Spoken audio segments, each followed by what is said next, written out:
An amphitheater has 50 rows of seats with 30 seats in the first row, 32 in the second, 34 in the third, and so on.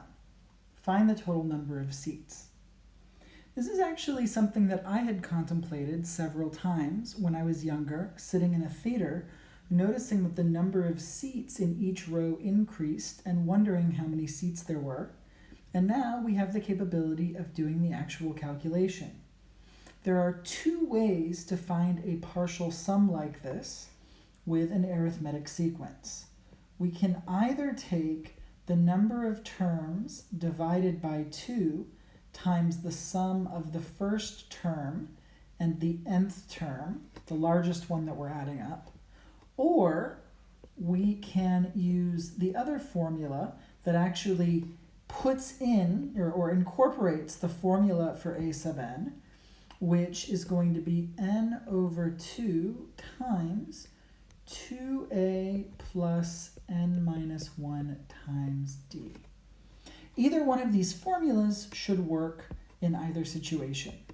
Let's use the second formula first, and then we'll do it again with the first formula. The second formula is a little bit more direct because it uses the exact quantities that were given, and we don't actually have to figure out how many seats are in the last row. So we have n over 2, and in this case, n is 50 because we've got 50 rows, so there's 50 terms in this sum. So we've got 50 over 2 times the quantity 2 times a, where a is the first term of this sequence, which is going to be 30. Those are the seats in the first row, plus n minus 1, so 50 minus 1, times d, the common difference, which in this case is 2, because the number of seats increases by 2 each row. So we just need to evaluate this. 50 divided by 2 is 25, and then inside 2 times 30 is 60, plus 49 times 2 is 98. So this is going to be 25 times 158, and that gives us 3,950. So there are 3,950 seats total inside the amphitheater. Now, this is probably the most direct way to do the calculation. We can use the other formula, but that requires us to figure out a sub n, which in this case is the number of seats in the 50th row. So to figure out a sub n, we know we can take a plus n minus 1 times d. So in this case, a sub 50 is going to be a, which is 30, plus 50 minus 1 times d, which again is 2. So we've got 30 plus 49 times 2. 49 times 2 is 98. So we've got 30 plus 98, which is 128. So that's the number of seats in the last row.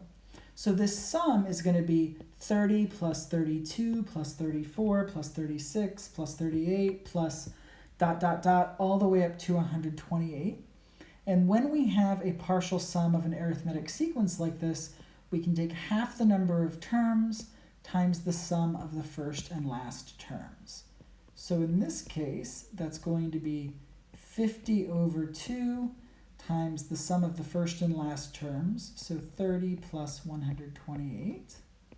So that's going to be 25 times 158, which is exactly what we did before. It still gives us 3,950. Both of these formulas have pros and cons. I think a disadvantage of the first one that we used, which is the second one that I wrote, is that this formula is a little bit more complicated. But an advantage of this is that we can just input the information we have directly and solve.